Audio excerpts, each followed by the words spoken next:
Hey, Nam. Hey, what up, Jay? We're back for the last time for the 90s. That is the Batman and Yeah, Robin. Jeez, I am not happy to say that title. Okay, you wanted this. I think people wanted this. You're going to somehow defend this in some shape or form over there. yeah. I and mean, I have to defend this. In fact, I'm in normal camera mode this time around to actually defend this. kudos, that is correct. So, and you sound better than ever, by the way, sir. So, There you go. no, this is the last one. This is the fourth one. As you know, that we did the 89 Batman. We did the Batman Returns. We brought you Batman Forever. But now we give you the last one. That is Schumacher's last time doing Batman. In the 90s, where we don't ever see Batman again until the 2000s. And this one goes out with a crazy bang as Schumacher doubles down on it. Now, I felt like that I remember watching this movie and I didn't get that moment like as a kid I loved it and now I hate it. It's more like I didn't get it as a kid for some reason after Forever and I still don't get it now. Like it didn't age very well for me, but you can see what they were going for. They were going for just big everything. We're bringing everybody in, even bringing Batgirl in, which like you could argue that she doesn't need to be in it, but I guess they're like, let's do it. 'Cause I think they were hoping that Schumacher would have got a trilogy, and this was what it was going to be next. It was going to be these three people, and then whatever the next big villain was going to be. I couldn't tell you who the next villain is going to be, but I remember just not enjoying this film. I think it just did too much for his own good. Some people were miscast, as you probably know, Nam, but the question is, did they do the best they can with Schumacher's script? You know, I think I have a different opinion with you in this movie, and I think we'll find out as we continue going on with our conversations for sure. As a kid, like you, wasn't. I enjoyed the movie as a kid, but I mean, of course, I was a kid. You didn't really know what was going on. You're just kind of like, it's cool. It's Batman. It's Arnold Schwarzenegger, also as well as Mr. Freeze, and you got Uma Thurman, who is Poison Ivy. You know, as a kid, you find her very attractive, and even as an adult, you find her very attractive. Then you get Alicia Silverstone, which is like, especially for people in our age group, like she was like, ooh wee, Mm-hmm. swing. So it takes us to now, 2022, watching this movie and seeing how we feel about it now. Jeremy has obviously shown you his distaste for it. I have not, and I will tell you why eventually. Okay. Um, if you haven't seen it, good for you. I'm just kidding. I'm messing with no. You should definitely check it out and then definitely enjoy it. Actually, you can also enjoy this and then go watch it, so you can just see all the crazy stuff we're gonna talk about because we're gonna go right into our unanswered questions, where we talk about just the questions that we have concerns about. You know what we saw today. So, The, with the, the mysteries in this movie. yes, with that being said, let's go ahead and talk about Batman because Batman definitely, out of all the Batman movies, this is him really taking a relaxing time in this one. He kind of felt a little relaxed in this one compared to Forever. And this is the first time Batman never just immediately revealed that he is Batman. Isn't that funny? He just never And they revealed that he learned was something, Batman. right? They learned Right? something from the previous movies to the newer movies. We Yeah. can't just reveal who Batman is to anyone. Yeah. Crazy, right? And the fact that he had, in most all the Batman movies, he's in some kind of relationship. This one was so fast you forgot it exists. But my question is for Batman, and we're gonna start with Batman first. Is could Batman try harder to be doing his job as Batman in this movie? I feel like when it was time to be Batman and going out to do his job and everything, I feel like he kind of went a little bit lazy. It felt like that some of the stuff that he tried to figure out, we just never knew when he figured it out because he would come into all these things. So I want you guys to think about that as we go down the list of our questions, and we're going to come back to that and answer that. Did Batman really try in this movie? So my first question is, in the beginning, as they were leaving the place, and Nam also asked this one question before that is, do they just patrol? Do they just drive around before they get the call that there is crime? Because we see the beginning of them getting ready to go out. They flexing, they showing the stuff, everything. And then they get in the car and Robin gets on his bike and they just go. So like, no, you ask me, do they cruise around looking for trouble before they get the call? I say yes, because it gets boring in that house. It gets cabin fever in that house. And I feel like that for some reason, they felt like I think they were going to get a call. So they're like, let's just go ahead and just drive, because apparently I'm going to get a call eventually. So let's just see what happens. What do you think? Well, I mean, he's out there doing the same thing for everyone out there. He's he's not narcoleptic. I'm sorry. That is someone who falls asleep just randomly. He does not fall asleep. He's an insomniac. He can't sleep, so he's out there just trying to represent all these graveyard shift guys out there working his 10 to 7, and he's just doing his thing. But truth of the matter is, chicks dig the car. That's why he rolls out at night. Robin did say that.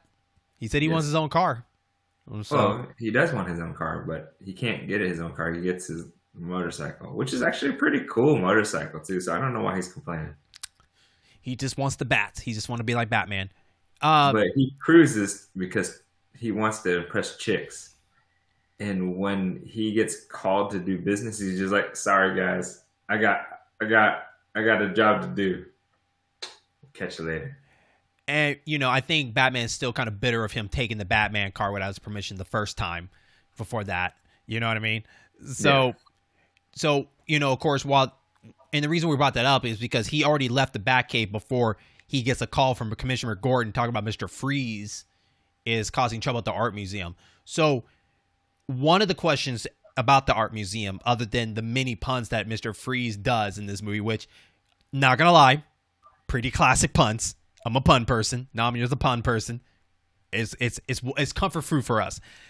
But I guess my question is, during the time Batman was in there with Mr. Freeze and his goons, and the goons were skating around, and Batman and Robin were defending themselves and all this stuff, I guess I asked myself, this is like, could they taken out all the goons without the skates? Because the moment they got their skates, it just kind of started being a little more trouble than they're worth having. So I wonder, like, could they done better without the skates? I'm a yes, because the thing about the goons and the skates, they come to them, so they don't have to chase them down, because their job is to go after them. So, and eventually they would have got the diamond in their hands. So, Nam, what do you think they're better with skates or without skates? So, I mean, I think the answer is pretty obvious. It's without the skates, right? But the thing is that everyone has a knock on Batman every single time. They're just like, well, you can't just have everything in your utility belt to do everything. And so Batman was like, fine, let me show you what I can do without my utility belt. Bam. Ice skates. Bat skates. Bat ice skates. And he was just like, Boy Wonder, you get some too. Most useless thing in the world, just in case we fight a dude that knows how to skate and does ice skating. Because there's only one villain that would possibly cause that to happen, ever. And they had to get some skating practice in, right? Just in case this happens. Because I know if I was there, I would have fallen immediately. Because it's like, they knew how to skate perfect. Oh, yeah, because he's a master detective, so that's how he knows how to skate. And Robin used to play hockey. No, Robin was a circus guy. He flipped around. He was in the circus. That's how he knew how to skate. Because. So my next question is,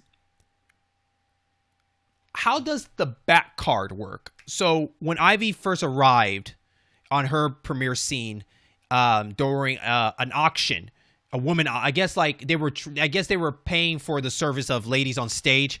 What would you call that? Like a charity auction, I guess? It was charity auction for the ladies. Yeah, something like that. So she came in and they bid a lot of money on her, and then Batman and Robin got at it because of the pheromones that Poison Ivy put on them. kind of hypnotized them, kind of make them fall in love, and they were competing on prices, going up into the millions. And Batman just brings out a bat card. It said Batman and Robin expires till forever and all this stuff. And I'm like, okay, so how does he get a Batman card? Like, does Bruce Wayne has his own bank, or did Batman make a deal with a bank of something? You know, you tell me, Nom. How did Batman get this card to happen? So it couldn't be Bruce Wayne's bank, right? Because if Bruce Wayne made a bat card, it might be a little bit suspicious. Mm-hmm. Maybe just a little bit suspicious. The real question is that for everyone that has an imagination, you should imagine Batman filling out an application in the actual full-on Batsuit, walking up and actually getting the card made for him and given to him. Because surely he can't put a mailing address there. What do you put in? Batcave. Or you have Alfred do it. But then again, if Alfred does it, then people will follow Alfred to find out that Alfred is with Bruce Wayne and Bruce Wayne is the Bats. But then again, who knows? I mean, there's at least 4 people in the world right now who know who Batman is out and about. Mm-hmm. So there could have been a bunch of other ways of doing it. But I imagine Batman full on dressed up, just walking in, put his application in, and they were just like, well, you get accepted immediately because you're Batman, right? Because he's like, or he's just like, accept me because I'm Batman, bitch. Could you imagine if it's Bruce Wayne that goes up in there and he gets a card and he says he's a big Batman fan, so they make a custom Batman card for him? Right? They make a custom Batman card, but he loves Robin so much he's gonna have Robin written on the other side of it. Oh, don't you forget? Like, what's Batman's last name? Robin. So it's Batman Robin. I get that they were going for the joke, but like in reality, it's like I think everybody would love to have their own Batman card or the black card. You know, I don't know. That is what they said though. The black card is the one that has like a bunch of that's like an unlimited amount of like credit. Mm-hmm. Yeah. I just don't know if I would like to have the Robin symbol on it at all. I know it's like he's not going to use it, so why put it on there? Yeah. Exactly. So, as you know, Batman is the world's greatest detective, and sometimes he doesn't even have to really try hard to figure out what's going on, especially Mr. Freeze's hideout when it was time to investigate his place. And during that moment, Batman arrives, and him and Robin are having a conversation. They're just kind of talking about what's going on. Robin's still kind of in his daze through Ivy's aroma and all this. And while they're having this conversation, they walk in this cold freezer room, and Batman just automatically just turned this this little doorway open per se, but it was blocked. It was disguised as frozen like TV dinners. Mm-hmm. He turns it, finds a button, presses, open it up, and witness that is Nora, Mr. Freeze's wife. Mm-hmm. How did Batman just automatically know that it was back there? He just came in. He didn't get no scoping or anything. He was told about what's going on. He had a one-on-one talk with Robin while they're walking. Automatically just knew. Walk me through this, Nom. How did he just know? Because he's the world's greatest detective, Jeremy. You already answered the question. Why are you even asking this question? Like, seriously. But since you asked this question and you want a legitimate answer from me, and everybody else wants a legitimate answer from me, I got you guys. I would like to say that it was because he sees this quite often with everybody that he faces, but that's not true because this is the first time, quite literally the very first time, that he found a secret lair in his villain's hideout. Because he didn't find it for the Joker, because the Joker didn't have one. It wasn't Catwoman. She lived in an apartment upstate. And it wasn't Shrek, because he, whatever. And Penguin lived downstairs. Downstairs. Mm-hmm. In the sewers. And Two-Face and Two-Face, and they lived on an island in the middle of nowhere that was made of metal. You know that moment where Robin climbed on it and was like, "Holy rusted metal, Batman." So no, this wasn't a common occurrence for him. But what you didn't hear is Batman whisper something. He said, "Blind as a bat." The visor came down, pinpointed exactly where he needed to go, so he just walked up to it and just like, beep, and we're done. So he used the visor that he used to aim at the big, gigantic hourglass or lava lamp because it secretly finds things quickly. And he made it look nonchalant because it's George Clooney. Again, George Clooney turned around and was just like, "I'm Batman, bitch." Drops the mic and walks away. That's your answer, Jeremy. So, with that in mind, one of the things that Batman has been trying to do is trying to figure out what Ivy and Freeze's plans are. Like, through the ins and outs of this movie, off the screen, he's been trying to figure out what's going on. So much that he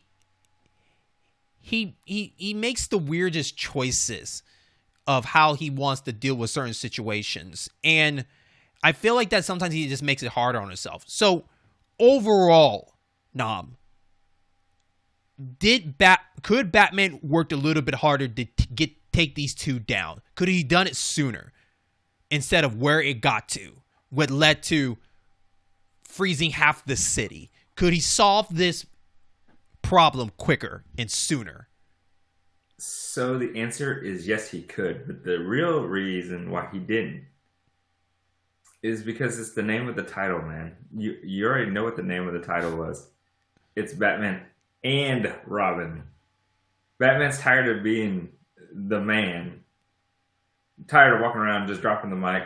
Just saying, "I'm Batman, bitch." Then Robin had the audacity to talk trash to him at the very beginning of the movie where he was just like, "Partners just believe in each other. I could have handled that. I could have did this." So Batman was just like, "Oh, you think so? You think so, boy wonder? Go ahead. Oh, you in that goop? Okay, I got you. Here, I'll help you up.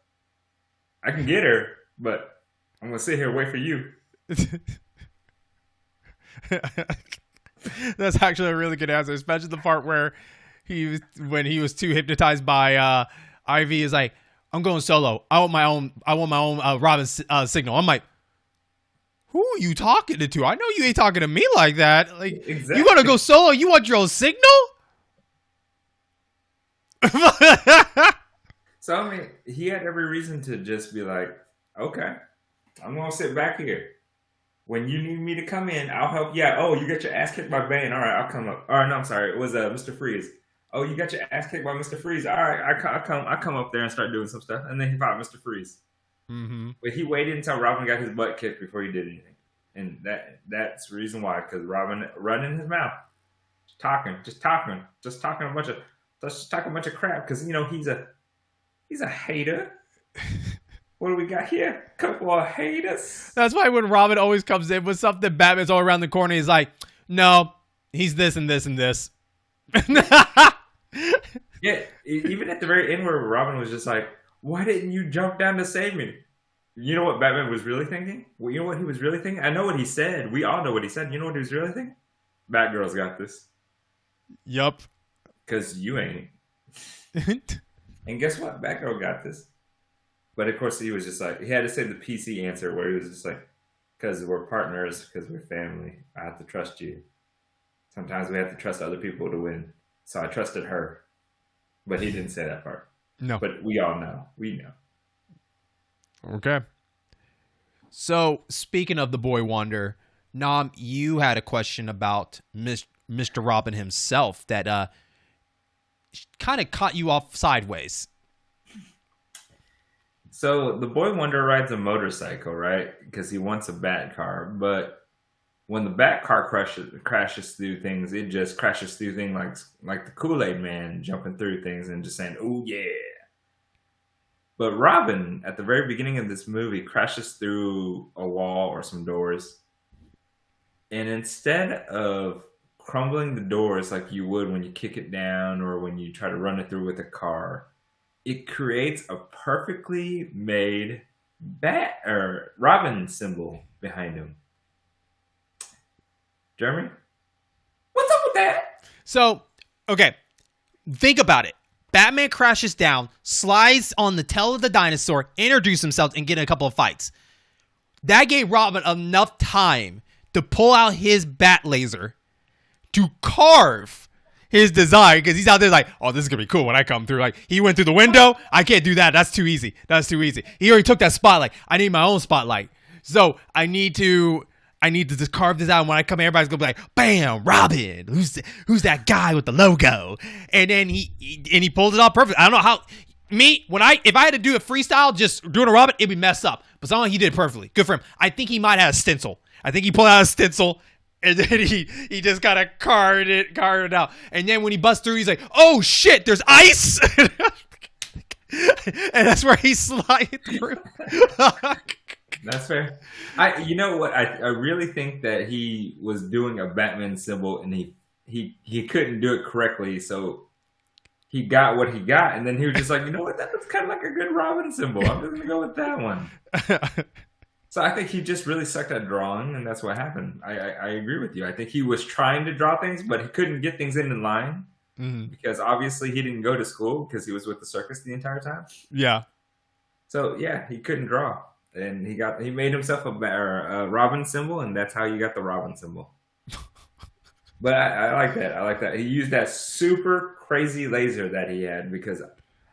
Let me tell you what, Jeremy, how deadly is that laser, like truly speaking, because it made the Robin symbol, like you said, through the door. So obviously it wasn't too bad, but it can cut through thick pieces of ice like no other. And yet it can also heat a pool of water to thaw out somebody. Yeah, and how quick was that? About maybe 5 seconds? Yeah, it was like give 5 or take. 10 seconds. I mean, it not only heated up the water, but turned it red. Yes. When you boil water, because you're a chef, you tell me, when you boil water, it turns red, right? the stove turns red before that turns red, but yeah. My answer, I would say, is so hot that it can literally either put a hole through your hand or melt your whole hand. That's how hot it is. Because I believe, like, if it shoots just straight, I think it can just do it like it's nothing. Just pew right there. But I think the longer it stays on there, I can literally see the skin probably melting off. You would see bone. I think it's that freaking hot. I think it has to be hot. If you're seeing a pool red, I mean, what the hell would it do to your hand, right? I mean, hell, wouldn't it be hot just holding it? Exactly. Gosh. But we here at When Jeremy Met Dom have concluded that these lasers are just the same lasers that are used in Resident Evil. There you go. That's just as powerful as that. So, or taken from the Sons of Riddick. Or hell, even Goldfinger with Bond. Oh yeah, that's right. Goldfinger with Bond. They are your stereotypical lasers that will go through human flesh and somehow randomly heat and turn a pool of water into red. And won't kill somebody when they're thawing them out. Yes. And, of course, Robin can't just have the spotlight. Batgirl had to come through in this film. And you mentioned something that really cracked me up. Yeah, so, I mean, no, seriously. I'll give you guys the only thing that Jeremy and I had to write about Batgirl, because, I mean, let's be honest with ourselves. Jeremy didn't really feel that Batgirl needed to be in this movie. I don't disagree. But like, literally, they ring the doorbell. Alfred's, like, not getting to the door quick enough, you know. George Clooney was all like, well, I mean, it hadn't happened in like 30 years. I mean, I shouldn't be concerned at all. But Boy Wonder was really excited about it. So he opened up the door. And as he was opening up the door, it started going to slow motion. And then you hear, and go crazy, crazy, crazy about your baby. I'm losing my mind. Da da da da. Da da da da. If you wanted the 90s in a button, just a quick button, that was it. Alicia Silverstone in every single Aerosmith music video. And there you go.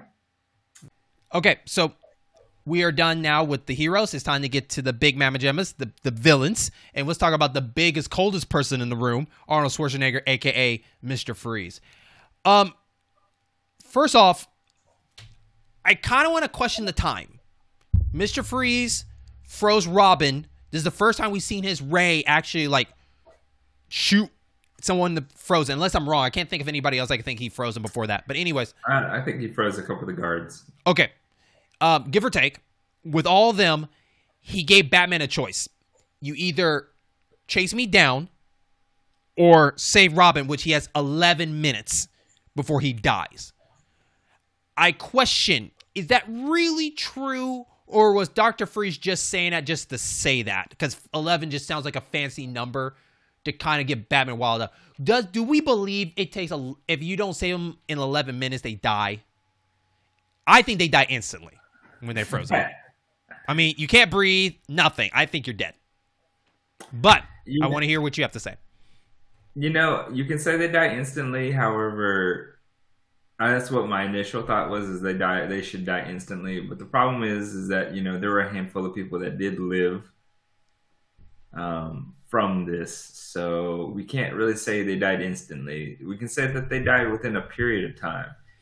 Okay. He said 11 minutes. I tend to believe him, and the only reason why I believe him is because he took all the penguins and tested them out on every single penguin. Was just like, we're gonna see what happened. Stupid penguins. But I think he did human testing. I truly do, because I mean, he had a bunch of goons, and he wasn't afraid to freeze any of his goons, especially when they talked during the movie. Mm-hmm. So he probably did it to the ones that kept talking during the movie. He was just like, I really kind of like him. He wasn't as bad as, you know, the Joker when Joker killed Bob. He had a little bit of a heart, so he kind of thought him out. Then he eventually found out that they died past 11 minutes. Okay. I think 30 minutes. I think it would be 30 minutes before they die. Ooh, because 30 minutes, really? Yes. Okay. The reason why is we don't know in reality of that movie how long 11 minutes is, because, for example, for the scene where the plan was for Ivy and Mr. Freeze to take over the telescope event, or the new telescope that is built in Gotham City, and towards the end, when it was time for Mr. Freeze to take over that place, he freezes the two scientists, gets on the machine, and starts making his way to freezing Gotham. Meanwhile, before that was happening, we had Batman and Robin getting at it and realize they have to work together to take down Ivy. So they make their way down to Ivy, got all in that shamble, got caught, almost got killed somehow. And then Batgirl comes, saved. They had a conversation to talk about who is Batgirl and what all this is. By the way, she revealed who she is off the bat, so, you know, she chip off the old Batman block. And they managed to go home to get their new vehicles to make their way up to Freeze and still manage to save them. That, sir, is not 11 minutes. 30 minutes is already pushing it.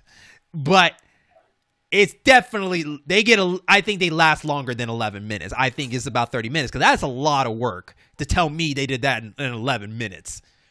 No, they absolutely did that in 11 minutes. You should know that in the movie world, it goes 10 times slower. No. 10 times slower. No, because don't do this to me. I will take don't do John this to Wick me. 3. I will take John Wick 3 as an example, where they gave him 1 hour to run around. And in fact, he did like 10 million things, killed like 50 people, and fought like 10 people, and it just hit an hour. That makes more sense, because they die instantly. It's not like you got shot. If you don't move for 12 minutes, then you'll live again. It doesn't work like that. It was, you know, it was to them, it was 11 minutes in movie time. I refuse this, because other movies. I know if I don't. 11 minutes is shorter than you think, and I don't believe in the movie world. 11 minutes. when you watched the movie from when they were unfrozen to when they're frozen, was there past 11 minutes? Dude, they made that crap up. In reality, they know well that clock was frozen. The clock was frozen, Nom. In movie time, when they froze until when they're unfrozen, Nom. No, how the hell did he froze the whole town and not froze the clock that was given the time? Because Batman looked at the clock and said, we got 11 minutes to do this. Like, how do you know the clock is not frozen? You're just looking at taking a guess. It was 11 minutes of... No, I refuse it. You know I'm right on this. Don't you dare do this. I can't be wrong, because here's the thing. You will tell me this movie took forever for you to finish. So I see what you did there. I see what you did there. I see what you did there. And 11 minutes stretched out way longer than you thought. This movie should have been called Batman Forever. That's what it should have called. No, there you go. So let's talk about the suit, because I think that's that's the elephant in the room, right? The suit itself is main source is diamonds for him to freeze. Yeah. What is the diamonds doing to make that happen? So I think what it happens is that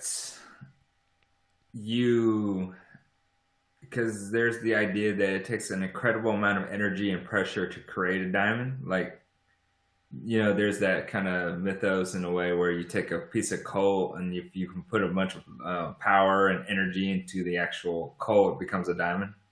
Mm-hmm. So I think his suit reverse engineers and knows that in order to it takes the energy from the diamond that was used to actually create the diamond and disassembles the diamond, makes it ice. That's why it's called ice. And uses that energy and power to actually power the suit.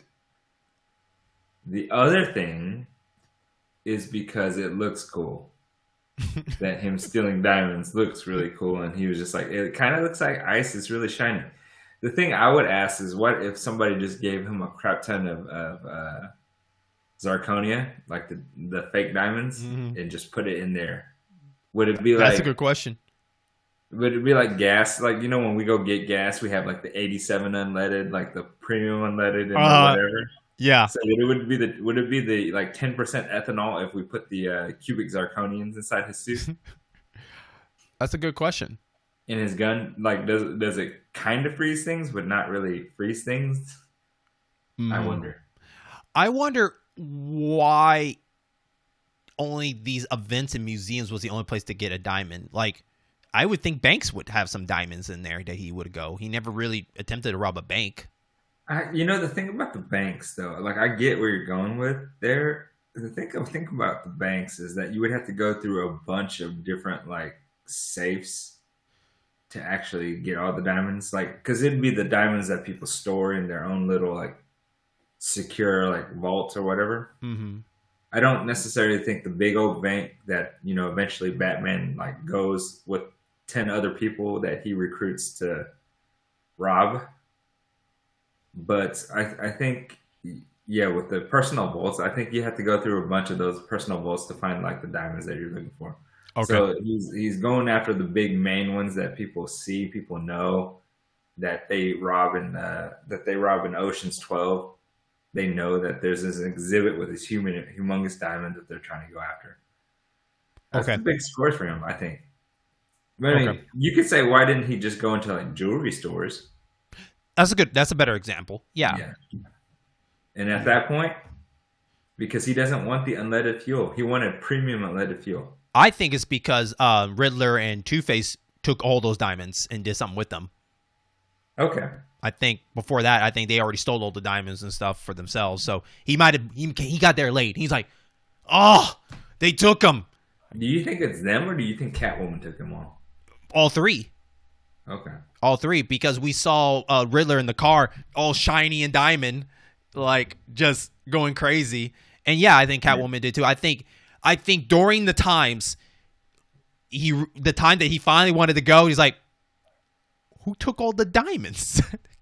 When it was time for Freeze to do his escape plan at the very beginning, when he first got the diamond the first time, he he had this rocket set up at the museum, which it's like, it's funny how he got in because like we never saw any doors busted open or anything. I guess he like went through a garage or something and made his way up. Anyways, he had the rocket and it shot off with Batman, Batman and Robin with it. And while they were flying up, Batman, tries to confront Mr. Freeze.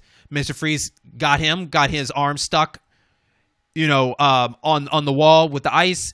He leaves. He got these wings that flew him. Had the diamond in his hand. Robin ended up saving him, getting out. They end up surfing all the way down after Mr. Freeze. I guess the question is, Nam, that you have a concern was, what was the point of that? What was the plan? What was the purpose? And I said to you, which I convinced myself that I think is correct, but it doesn't make sense why it's correct, is I thought he was doing it as a decoy. But, which does make sense, like, this is a decoy because he wasn't going up to space to do anything. He just needed a chance to get this diamond and escaped. But he trapped those two, or he trapped Batman in the ship. But it doesn't make sense why I'm correct. It's because it didn't seem like he was aware Batman was going to show up, let alone didn't know who Batman was, apparently, I think. Because Batman slid in and introduced himself like he didn't know who he was. So, Nam, help me piece this together. What do you think makes sense and doesn't make sense here? Oh, I don't think any of it makes sense, to be honest with you. I mean, besides the technology that Mr. Freeze stole from either Dr. Wily or Dr. Robotnik, he flies out, he escapes through with the rocket, and the theory is that they're going to outer space because he makes a bunch of ice cold space jokes as he's going up there. And I was like, so you wanted to steal this diamond and you were planning to escape this museum by a rocket to space. Don't know why. And then there was this conversation between Batman and Freeze about how if the rocket crashes, it's going to create this massive crater like it's a big bomb.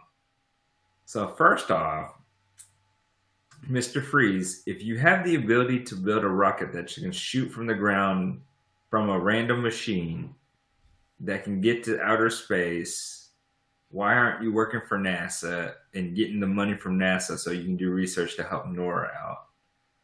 And two, if this rocket isn't a rocket that's going to be a bomb of some sort, how much damage can it really cause when it hits the ground? Mm-hmm. Like, truly speaking, how much damage can it truly cause? Like, it would be anything more than it can't be anything strong as a meteorite that would hit the ground. That's a pretty good size. So I think it'd be almost like a plane crashing to the ground. Like, it'll do some damage, but it's not going to be like crazy. So that whole scene, I don't understand. I don't get it. The only thing I think is that, Mr. Freeze was just trying to show off. Okay.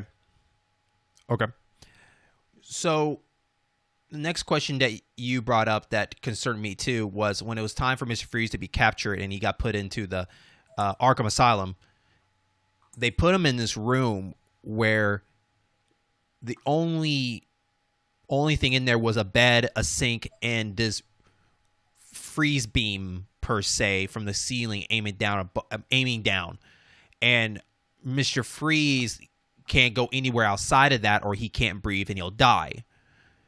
Your concern is not so much of Mr. Freeze, it's so much of, are they on a budget? Because the fact that all it was this beam and you couldn't do more? Yeah, so the scene that we're talking about is obviously when he goes to jail, there's this spotlight that was dropped down on him and then a little bit of I guess frost or whatever. I'm calling it the freeze beam for now. And it wasn't like the freeze beam was making everything else kind of icy around it or in it from what you see. It's just an assumption. So I was like, all right, they ran out of money. to make some sort of effect happen for this room. It would have made, I think, more sense if they would have had, I don't know, a room that was, iced and cold. So, and then he knocks out the two guards, and he escapes through a door, and he runs out to like the normal temperatures, and he starts to slowly die. And that's when he realized he can't actually escape, and then they can talk about this is the cold room. But that's not what happened. I think they just ran out of money, and they couldn't make a cool effect of this ice beam that came down in the middle of the room. Even though it seems like you could climb up that, somehow get up there and escape. So, okay. All right, and we are here to talk about our final two villains of sorts, I guess. I mean, you could count the Doctor as one villain, but he's not really a villain. He kind of goes away pretty quickly, but he does create two people before he goes away. And that is Ivy and Bane. So when the Doctor creates Ivy, he spills chemicals on her. And then she falls over, a bunch of tables and a bunch of things fall over. In a botanist science lab, which was full of plants, there was a bunch of snakes just slithering all over her. And then somehow all these chemicals made a hole in the ground, and she fell into the hole. And she came back up as Ivy. Jeremy, how did this work? Where did the snakes come from? And how did the fact that those chemicals turn her into Ivy? Okay, so funny thing about this is we forget that the location that they're in is what, South America? Is that correct? Through the Wayne, like a Wayne company. So yes, there's snakes. I get that. How they got inside, I don't know.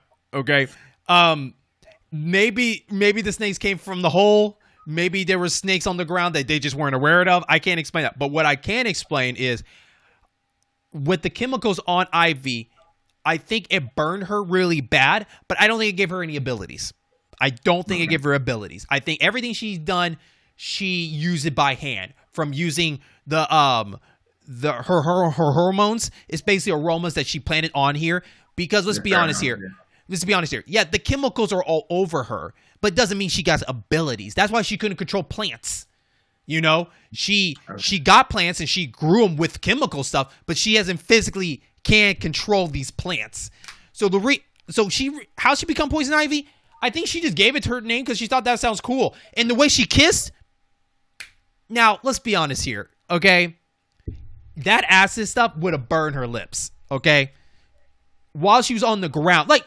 Even her clothes were different, right? She had time while she was down there, just all this. She's like, all right, let's see if this works. All right, let's see if this works. And then she gets up and just goes for a kiss to see if it worked. And it's like, oh, damn, it works. So I think she just went with the flow. She thought it sounds cool because how villains normally work is the moment they come out, they just have to say the first thing that comes to them in a slow, vicious way. Jigsaw. Poison Don't call Ivy. me Miss Whatever. Yes. I believe that's what happened. Okay. And, the Doctor fell for it.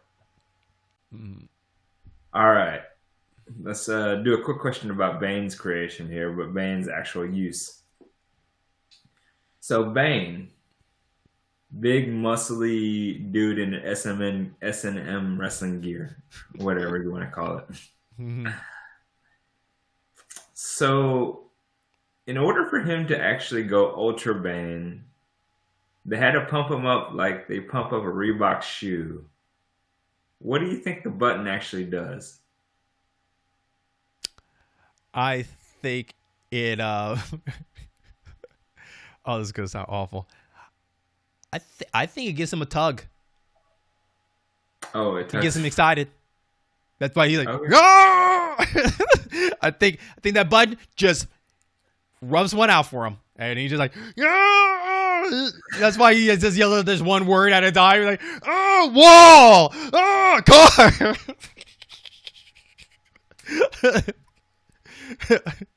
Okay, man. I'm gonna say that's what it does. I mean, if you look at the outfit, it's almost like a wrestling outfit. We don't know what happened down there after that mutation. We don't know, but that button sure gets him going. And you think it's the juice going in his head? I don't know. There you go.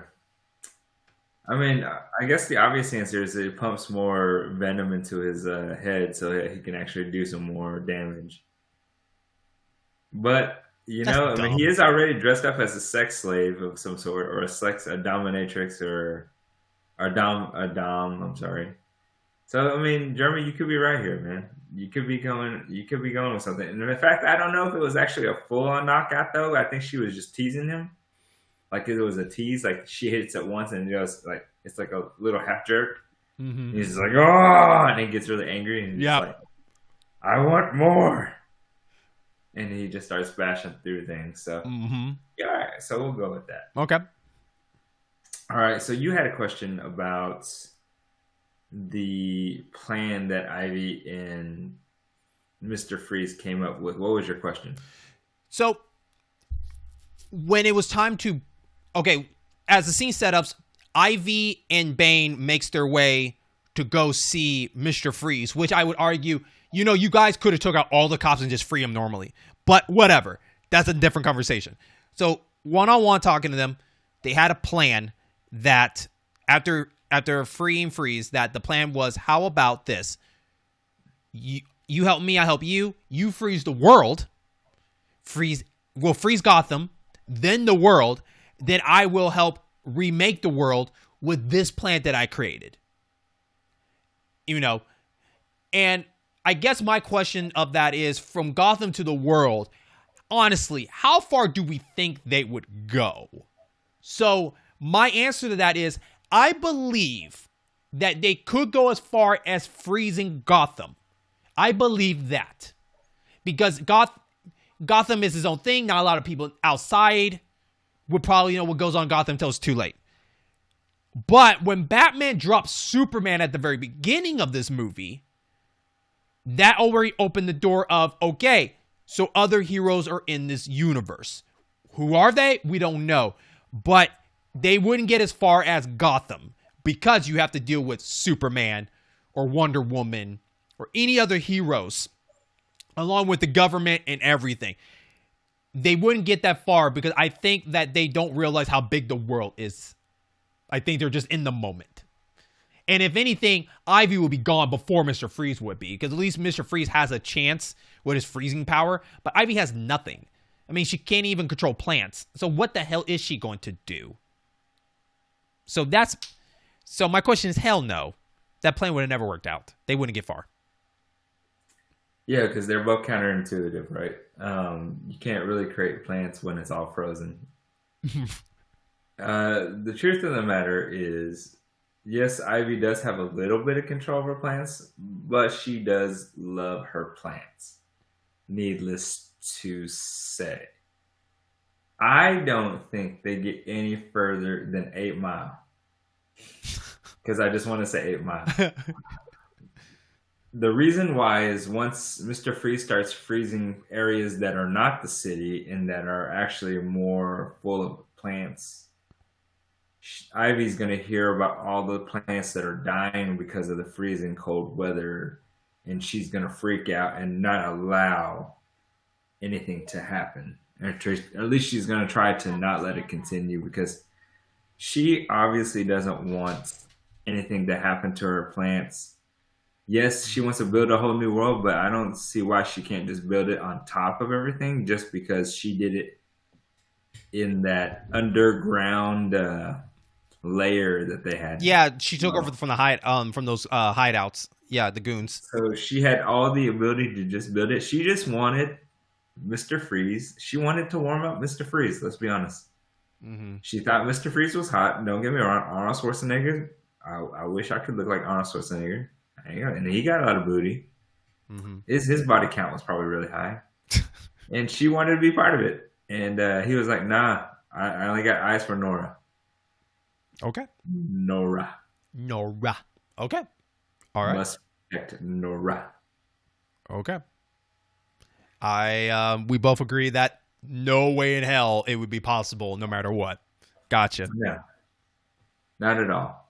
But for the fun of it, let's just continue because they continue their partnership throughout this entire movie. And they get to the part where they have to split up. They break out Mr. Freeze from his prison. They run into Batman and Robin. They wanted to get Nora, Mrs. Freeze, out of the containment center and back to the hideout. The thing is that Ivy, being the very nice, very gentle, very sweet lady that she is, was like, Freeze, you can't fight him in your state. You're running on empty. And he was like, you're right. So she was like, I'll take on Batman and Robin, and I will take Nora back to you in our hideout. Jeremy, how the hell is she going to take that big ass container that is powered up somehow back to the lair? Bane. Okay? When I first brought this up, I said Bane can do it. He can carry it. My problem with my logic is the fact, how are we going to keep her alive? And Ivy could use that as an excuse as, well, she didn't make it. I said we bring her back. I didn't say she might be alive when we bring her back. There you go. You know. So Bane could be the source of getting her to the hideout. Mm-hmm. Keeping her alive, I don't have an answer to that. I don't. This is fair. I tend to agree with you. I think Bane's the answer to this question. In fact, I wish they would have just allowed Bane to do it. Because Bane would have just been like, Bane, smash. And he smashes the ground. Bane digs. And he starts digging a tunnel all the way over to the end, all the way over to the lair. Mm. And that is how that they will somehow, he would have to go back and get it, because obviously Ivy isn't doing it. And we know how Ivy's control of plants are in this movie, which is very minimal. He would have to grab it, and then they would have to have an extension cord. Just plug in a bunch of extension cords to keep her alive all the way over once they get onto the other side. I guess the other question, too, would be too hard to answer is, would she instantly die once she unplugged, or is there a time limit to that? You know what I mean? We don't know. Well, I think there's got to be a little bit of a time limit, right? She'll like 11 minutes? No, a little bit more than that. I mean, she'll drown. She'll drown for sure. Okay. Once you unplug, because those bubbles are the only thing giving her oxygen. Okay. So once the bubbles stop, it's over. She's okay. going to start drinking liquid. Though the McGregor syndrome is an interesting one, because it revolves around fluid being in the lungs anyway, so I don't really understand why sticking her underwater is going to help out. So they know something we don't. Whatever. But back in the 90s, we were horny teens. If you could have the rubber that protects your lips and Ivy doesn't know that you were protecting yourself from her venom, if you were Robin, would you do more than just one kiss? Would you just like full on be like, let's make sure, and just make out with her? And I ask you too, being aware of it, not hypnotized. Is that correct? Yeah. Just being aware of it. Just, I know what I'm getting into, not hypnotized or anything. Well, I mean, he's had some of the pheromones in him anyways, because that's why they had the argument before Batman made that whole speech on, is like, I'm asking you to trust me now. Yeah. So he did still have some of that pheromone. Yes. I would see how far I go. Would you go to second base? I would go to second base. Yes. I said, I would go as far as I can go. Wait, she kiss you, and then you kind of back away. It's like, no, we got to keep going. Then just kind of reach and just go for it. Yeah. I mean, even 20 years later, for us guys, we're still horny teens. We would. I guess you can say that always been planned in us. Tell me you guys wouldn't do it. Quit lying. Drop a thing on the comments. I know you would. Don't lie, guys. Don't lie. All right, guys. Last question for Bane here.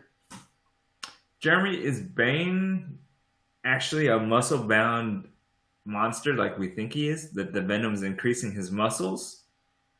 Or do we think the Venom is just filling his body out, kind of like, there was that Big Trouble in Little China where that dude blows up and he just airs himself up and blows up?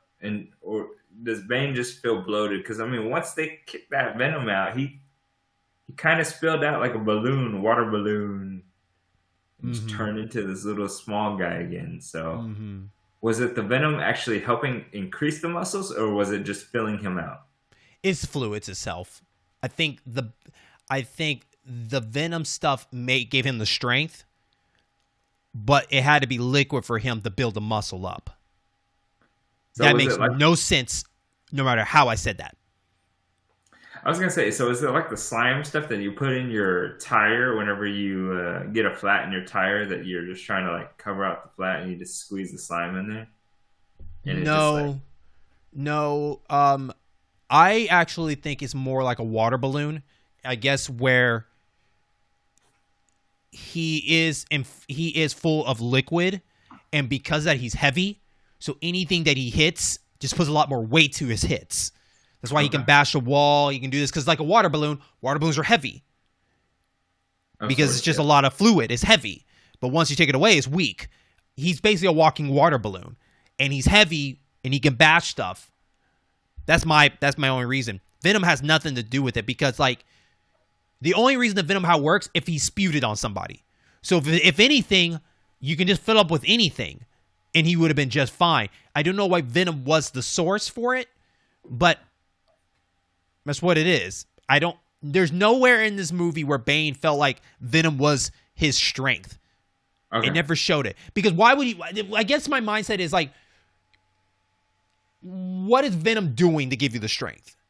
Mm-hmm. That's the question. It doesn't. Venom is meant to hurt people with dissolving or effects. That's what it is. Acid is an effect.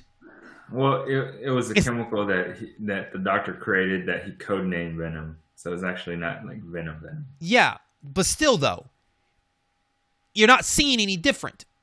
I gotcha. So, all right. The one question that you guys have been wondering since the last movie, and one question that we have promised an answer for. Jeremy, why is there nipples on the Batsuit? Batman knows that he is a handsome, strong person. And with the outfit, it helps the ladies give him that vision that almost every girl that approaches him love rubbing on his chest.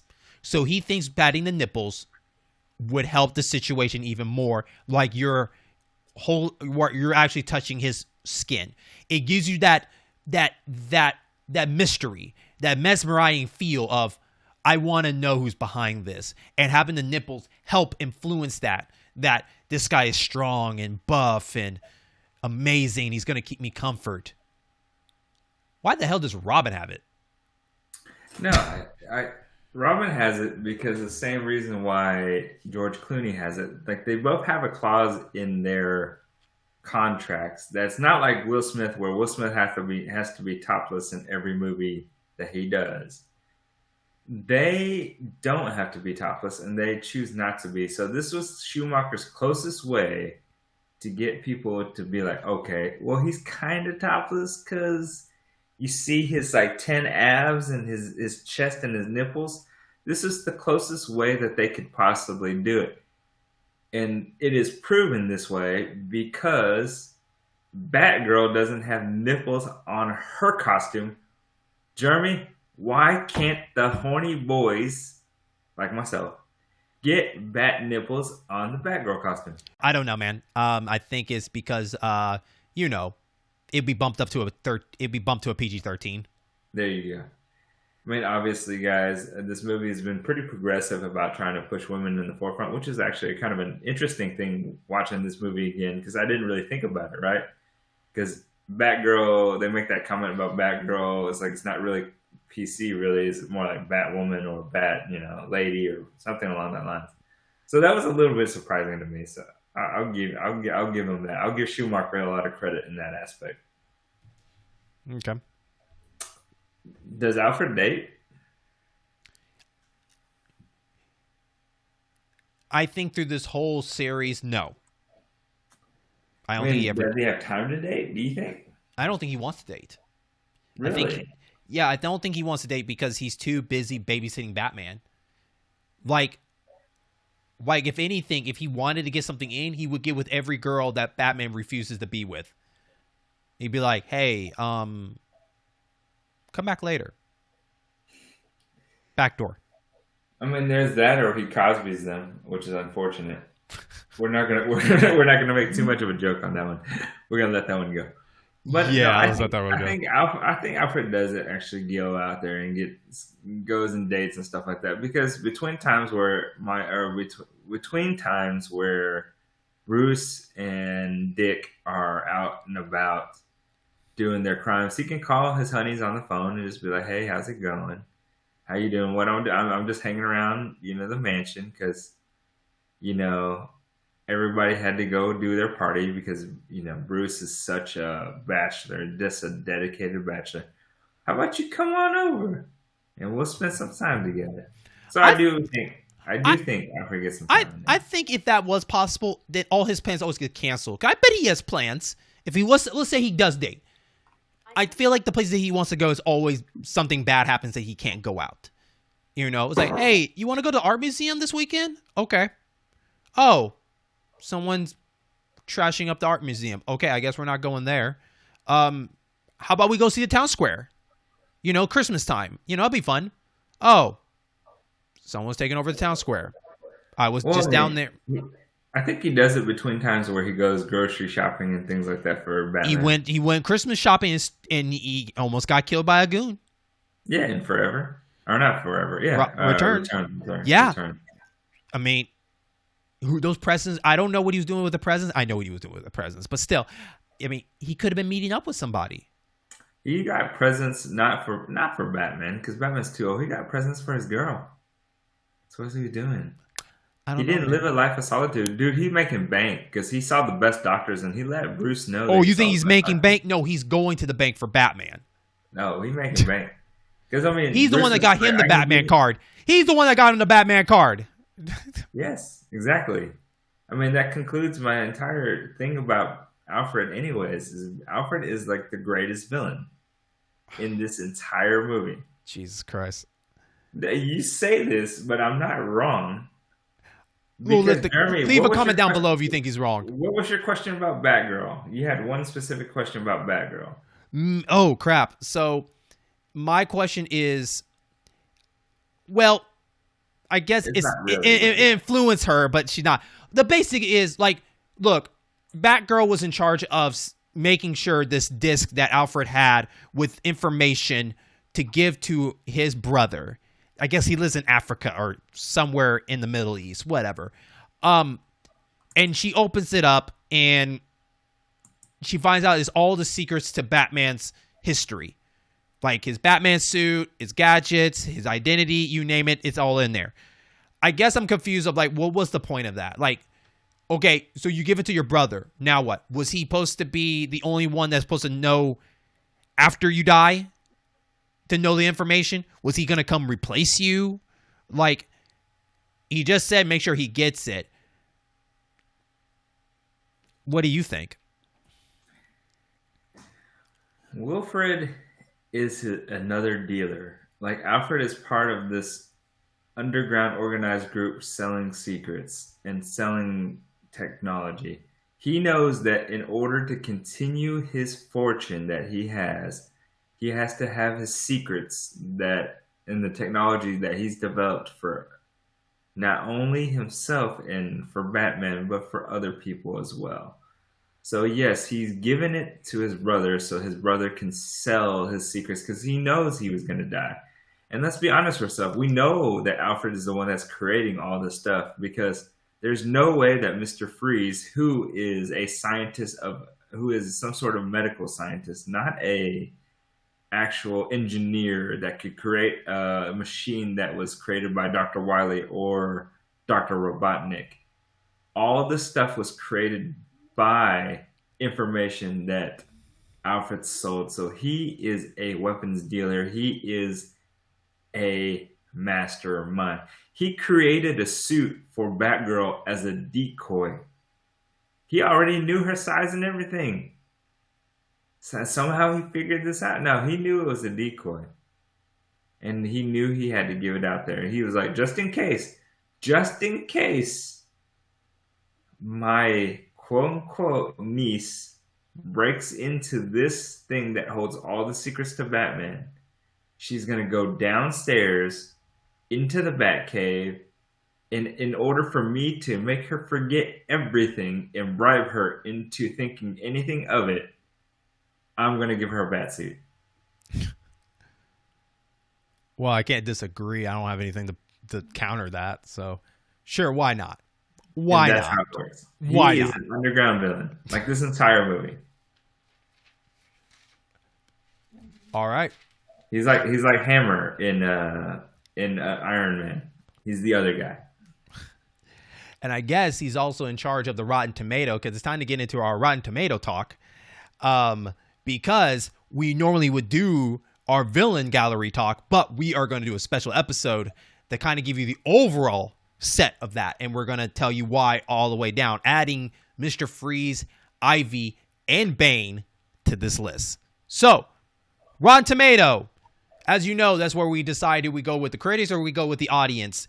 And this one, out of all of them, of course, as you know, is the lowest as it can go on the ratings, with 93 reviewers giving it a 12%, while 250,000 plus gives it a 16%. Nam, I brought you to Batman. I returned you back to Batman. You will forever remember Batman. And now we are Batman and Robin.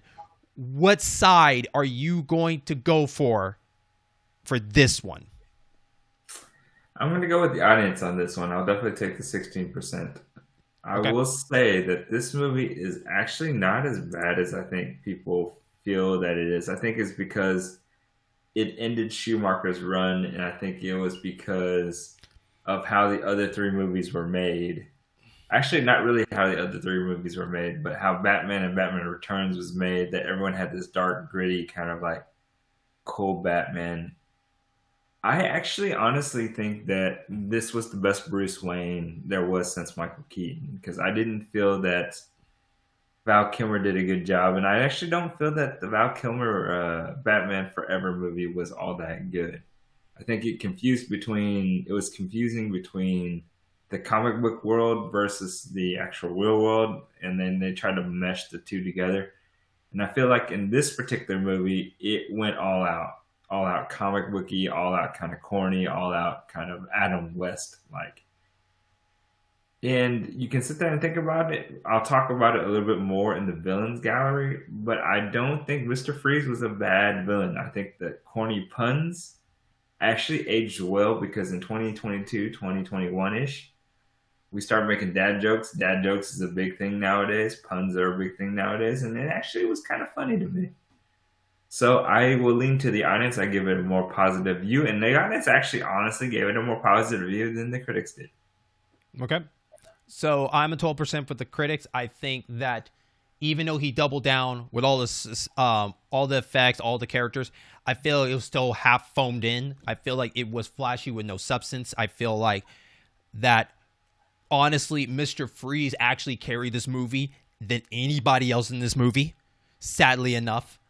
And I felt like that it's crazy. Even mistypecast, Arnold Schwarzenegger still carried this movie better than everybody else. And that's a problem to me, because Uma Thurman or Ivy should have done a lot more. She wasn't put out her full potential. I feel like that Batman was not at his best. I feel like they added too much stuff with not a lot of time. I think they just kind of freestyled it all the way through. And at the halfway point, I was asking myself, why are we doing this? Oh yeah, because we're doing a show and it's going to be hilarious to talk about it. That's the only positiveness about this. It was enjoyable because we're sitting here having fun talking about it. So I don't regret that. But as just a movie itself, I feel like it was just too all over the place. Now, you could argue that this probably is more entertaining than Batman Forever. And you could argue that George Clooney was better than Val Kilmer. But at the same time, though, it just wasn't more cringy to me than Batman and Robin. So, I'm a 12%. So, all right. So, with that being said, this is the end of the Batman saga. And as you know, by the time you listen to this, the movie The Batman has already came out. That came out on March 4th. Hopefully you went to go see it and enjoy it. But if you haven't, hopefully, you enjoy the journey that we took you on and whatnot as we go see that movie and put our thoughts into it. Hopefully we'll have a video out for that in the future. But, Nam, is there anything else you want to add before we head back to the Batcave? I'm good, man. Okay, with that, thank you so much. Remember to follow and subscribe. We'll love to have you there. We're also on Twitter. Just write in at Program In, or just look up the In-Game Boss program. And please enjoy all our other great contents as we are now going into our monthly movie program.